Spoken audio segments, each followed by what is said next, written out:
कभी सोचा है कि चैट जीपीटी जैसा एआई चैटबॉट असल में काम कैसे करता है? लगता तो जादू जैसा है, पर असल में ये जादू है नहीं। तो चलिए आज हम उस इंजीनियरिंग को समझते हैं जो एक जेनरेटिव एआई एप्लीकेशन को एक आइडिया से निकालकर असल दुनिया में लाखों लोगों तक पहुंचाती है। हाँ, एआई चैटबॉट्स इस्तेमाल करने में वाकई जादू जैसा लगता है। लेकिन सोचिए, इस जादू को लाखों लोगों तक पहुंचाने के लिए उसे भरोसेमंद, स्केलेबल और सेफ बनाने के लिए क्या-क्या करना पड़ता है। चलिए, आज इसी के पीछे की पूरी कहानी समझते हैं। तो इसका जवाब छिपा है एमएलओप्स में, यानी मशीन लर्निंग ऑपरेशंस। इसे आप एआई की दुनिया का डेवऑप्स समझ सकते हैं। ये वो पूरा डिसिप्लिन, वो पूरा तरीका है जो ये पक्का करता है कि एक एआई मॉडल मजबूती से काम करे और एक कमाल के प्रोटोटाइप से एक असली प्रोडक्शन रेडी सिस्टम तक का सफर पूरा कर सके। अच्छा, तो पहले के एआई और अब के एआई में फर्क क्या है? देखिए, पुराने एआई में क्या होता था, हमने मॉडल को एक फोटो दी, उसने बता दिया ये बिल्ली है, काम खत्म। लेकिन जनरेटिव एआई में खेल ही बदल गया है। यहां हम मॉडल को एक प्रॉम्प्ट देते हैं, जैसे एक बिल्ली पर एक मजेदार कविता लिखो, और फिर एलएलएम उस प्रॉम्प्ट को समझकर कुछ एकदम नया बना देता है। तो यहां पर सारा खेल प्रॉम्प्ट का है। तो जब तरीका नया है तो जाहिर है इसका ब्लूप्रिंट या रोड मैप भी नया होगा।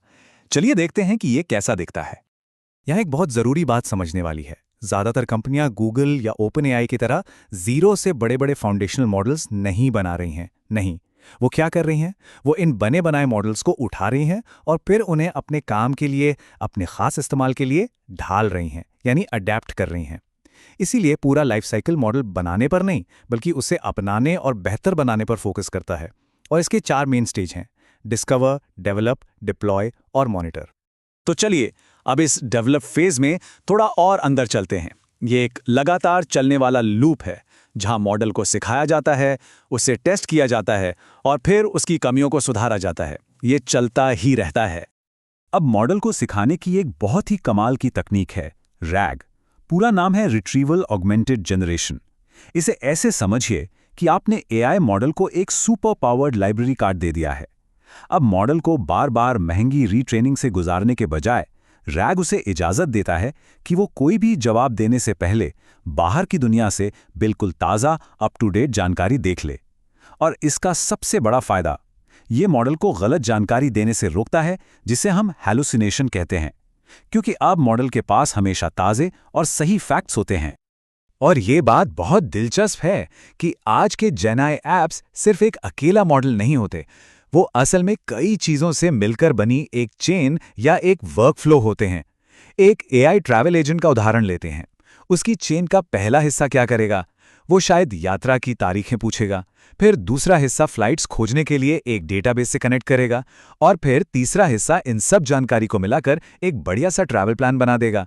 ये सारे हिस्से एक चेन की तरह एक दूसरे से जुड़कर काम करते हैं। तो सवाल यह है कि इन चेन्स की जरूरत ही क्यों है? सीधा सा जवाब है, ये लार्ज लैंग्वेज मॉडल्स की जो अपनी कुछ कमियां हैं उनको दूर करने के लिए हैं। ये चेन्स मॉडल को फैक्ट से जोड़कर रखती हैं ताकि वो हेल्यूसिनेट ना करे, उसे रियल टाइम में ताज़ा जानकारी देती हैं और उसे किसी कंपनी के प्राइवेट डेटा या एपीआई से भी जुड़ने देती हैं। तो ये बहुत पावरफुल है। और ये एक बहुत बड़ा माइंडसेट शिफ्ट है। पहले क्या था, सारी बात उस बड़े से डेटा सेट की होती थी जिस पर मॉडल को ट्रेन किया गया। लेकिन अब असली जादू है एडेप्टेशन डेटा में। मतलब वो स्पेसिफिक प्रॉम्प्ट्स जो हम उसे दे रहे हैं, वो जानकारी जो रैक के जरिए आ रही है, और वो फाइन ट्यूनिंग जो हम कर रहे हैं, यही वो चीज़ें हैं जो एक जनरल पर्पस मॉडल को किसी एक काम का एक्सपर्ट बनाती हैं। पर इससे एक बहुत मुश्किल सवाल भी खड़ा होता है। एक ऐसे सिस्टम को परखा कैसे जाए जो क्रिएटिव है? मतलब कोई कैसे बताएगा कि एआई की लिखी एक कविता सही है या गलत? इसके लिए तो कोई एक जवाब नहीं है, है ना? तो यहां पर एक्यूरेसी जैसे पुराने पैमाने काम नहीं करते। इसीलिए अब नए तरीके अपनाए जा रहे हैं, जैसे ये देखना कि जवाब हेल्पफुल है या नहीं, वो लॉजिकल है या नहीं, और यहां तक कि दूसरे एआई मॉडल से ही नए जवाब की क्वालिटी को जज करवाया जा रहा है। चलिए अब डेवलपमेंट से आगे बढ़ते हैं। मान लीजिए हमारा सिस्टम तैयार है, हम उससे खुश हैं। अब वक्त है उसे लैब से निकालकर असली दुनिया में, यानी प्रोडक्शन में ले जाने का। और इसका मतलब है पूरे के पूरे सिस्टम को लॉन्च करना। और ये बात शायद आज की सबसे ज़रूरी बात है। आप सिर्फ एक मॉडल डिप्लॉय नहीं कर रहे हैं, आप एक पूरा सिस्टम डिप्लॉय कर रहे हैं। इसका मतलब ये नहीं कि आपने बस एक मॉडल फाइल उठाकर सर्वर पर डाल दी। नहीं, आप प्रॉम्प्ट्स, डेटा कनेक्शंस, वो चेंज जिनकी हमने बात की और मॉडल, इन सबको एक साथ लॉन्च कर रहे हैं। तो इतने बड़े सिस्टम को मैनेज करने के लिए हमें पारंपरिक सॉफ्टवेयर डेवलपमेंट की बेस्ट प्रैक्टिसेस को अपनाना पड़ता है। इसका मतलब है हर छोटी बड़ी चीज का वर्जन कंट्रोल रखना, चाहे वो प्रॉम्प्ट हो या डेटा सेट। टेस्टिंग को पूरी तरह ऑटोमेट करना, ताकि एक छोटी सी गलती से पूरा सिस्टम न बिगड़ जाए। और सबसे जरूरी, लॉन्च होने के बाद असली दुनिया में उसकी परफॉर्मेंस पर लगातार नजर रखना। इसी मॉनिटरिंग का एक बहुत जरूरी हिस्सा है ड्रिफ्ट डिटेक्शन। मान लीजिए आपका एआई न्यूज़ को समराइज करता है। अब अचानक दुनिया में कोई बहुत बड़ी घटना हो जाती है, तो जाहिर है आने वाली न्यूज़ का पैटर्न, उसके शब्द सब बदल जाएंगे। इसी को डेटा ड्रिफ्ट कहते हैं। तो ड्रिफ्ट डिटेक्शन ये पकड़ने में मदद करता है कि इस बदलाव की वजह से कहीं हमारे मॉडल की परफॉर्मेंस तो खराब नहीं हो रही। अब जाहिर सी बात है, इस पूरे लाइफ साइकिल को शुरू से लेकर आखिर तक मैनेज करने के लिए खास टूल्स की जरूरत पड़ेगी। इतने सारे मूविंग पार्ट्स को संभालने के लिए एक सिंगल इंटीग्रेटेड प्लेटफॉर्म चाहिए होता है। एक ऐसा डैशबोर्ड जहां सब कुछ एक जगह दिखे।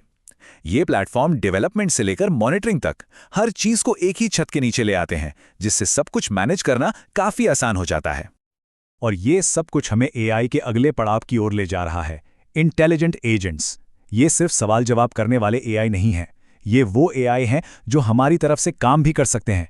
सोचिए, ईमेल भेजना, मीटिंग्स बुक करना या फिर मुश्किल डेटा को एनालाइज करना। और इतने पावरफुल एजेंट्स को बनाने और मैनेज करने के लिए बिल्कुल इसी तरह की एक फुली ऑटोमेटेड असेंबली लाइन की जरूरत पड़ने वाली है। तो कुल मिलाकर इस पूरी चर्चा का सार क्या है?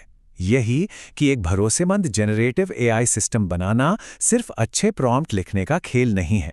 ये एक पूरी इंजीनियरिंग डिसिप्लिन है, बिल्कुल वैसी ही स्ट्रक्चर्ड एंड कठोर जैसे हम कोई भी प्रोफेशनल सॉफ्टवेयर बनाते हैं। और ये पूरी बात हमें भविष्य के एक बहुत बड़े सवाल के सामने लाकर खड़ा कर देती है। हम इंटेलिजेंट एजेंट्स के दौर की बिल्कुल शुरुआत में हैं। जैसे जैसे ये एजेंट्स और ज़्यादा पावरफुल और ऑटोनॉमस यानी स्वतंत्र होते जाएंगे, तो हम उन्हें बनाने, टेस्ट करने और गवर्न करने के तरीकों को कैसे बेहतर बनाएंगे? हम ये कैसे सुनिश्चित करेंगे कि वो हमेशा सेफ रहें और हमारे कंट्रोल में रहें? यही वो अगली बड़ी इंजीनियरिंग चुनौती है जिसे हम सबको मिलकर सॉल्व करना होगा।